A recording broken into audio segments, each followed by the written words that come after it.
त्यावेळी काँग्रेसचे नेते राहुल गांधींनी हा मुद्दा पहिल्यांदा या देशामध्ये आणला आणि छात्रोंकी गुणच्या माध्यमातून हा मुद्दा देशव्यापी नेण्याचं काम राहुल गांधींनी केलं। त्यानंतर या देशामध्ये जेनझी म्हणजे तरुणांनी देखील यामध्ये प्रचंड मोठा पुढाकार त्या ठिकाणी घेतला। जंतर मंतरवर झालेलं आंदोलन असेल, पंतप्रधानांच्या घरासमोर देशातल्या सगळ्या खासदारांनी केलेलं आंदोलन असेल। मागणी काय होती? एका बाजूला कोट्यावधी युवक युवती या देशातले संघर्ष करत होते। मागणी एकच, धर्मेंद्र प्रधानांचा राजीनामा या ठिकाणी व्हावा अशी मागणी होती। आणि मला वाटते हा या देशातल्या युवक आणि युवतींचा आवाज शेवटी सरकारला ऐकावं लागलं। हा विजय या देशातल्या सच्चाईसाठी लढणाऱ्या तरुण आणि तरुणींचा आहे। संविधान टिकलं पाहिजे, लोकशाही टिकली पाहिजे यासाठी लढणाऱ्या या सगळ्या देशातल्या तरुणाईचा हा विजय असं म्हणाला। साहेब हिंदीमध्ये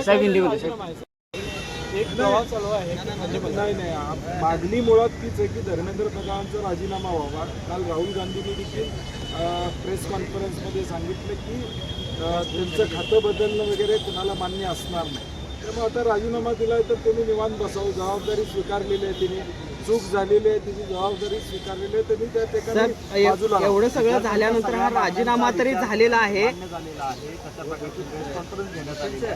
काँग्रेस पक्षाची यापुढची भूमिका काय राहणार आहे? नाही, काँग्रेस पक्षानं त्या ठिकाणी सकाळी देखील राहुलजींनी ज्यावेळी प्रेस घेतली त्यावेळी देखील सांगितलं होतं की धर्मेंद्र प्रधानांचा राजीनामा या ठिकाणी झाला पाहिजे। पोलीस कारवाया ज्या झाल्या त्या संदर्भातली चौकशी त्या ठिकाणी झाली पाहिजे आणि उद्याच्या भविष्यकाळात या परीक्षा कशा होणार या संदर्भातला कायदा किंवा त्या गोष्टी होणार आहे त्याच्या संदर्भात विश्वासात घेऊन लोकांच्या पुढं हे जाणं गरजेचं आहे असं सांगितलं। आता एक 5-10 मिनिटात त्यांची प्रेस कॉन्फरन्स होणार आहे, त्यामध्ये काँग्रेस पक्षाची भूमिका या देशातली या संदर्भात काय असेल हे साहेब इतकं सगळं घडल्यानंतर आता हा राजीनामा झालेला आहे, इतकं मोर्चाचा उद्देश नाही।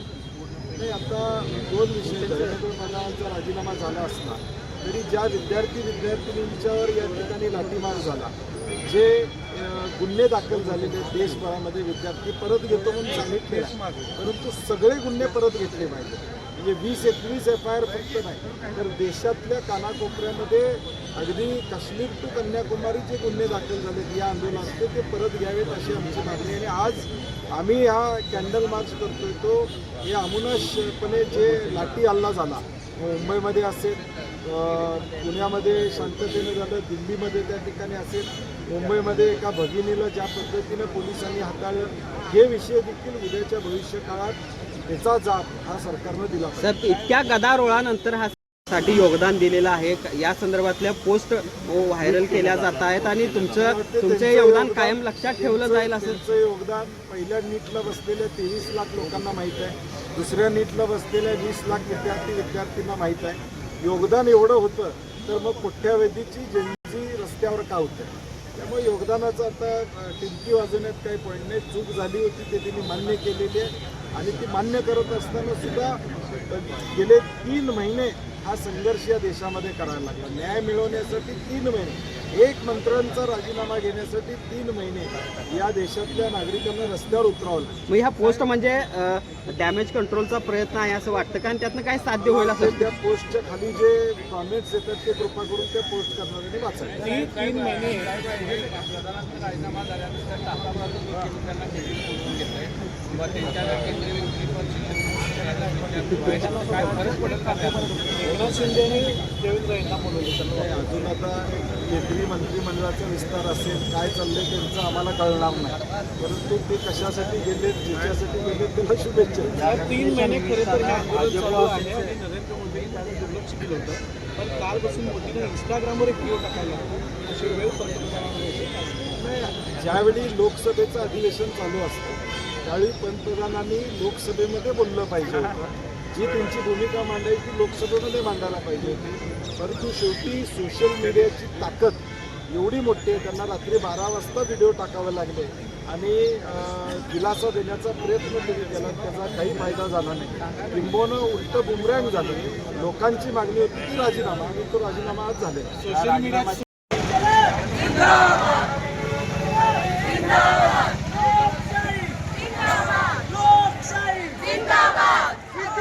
नहीं चलेगी, नहीं चलेगी, दादागिरी नहीं चलेगी, नहीं चलेगी, नहीं चलेगी।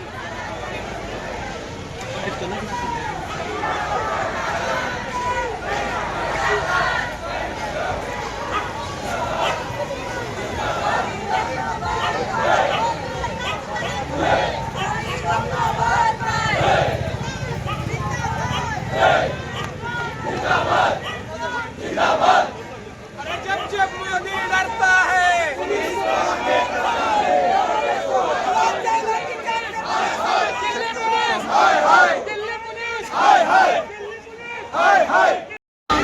गली गली में शोर है, मोदी सरकार चोर है, गली गली में शोर।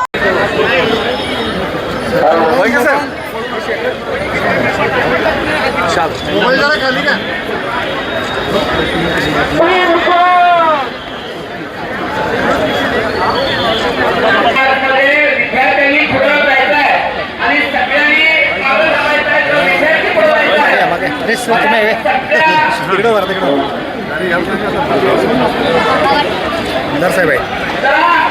जरा किती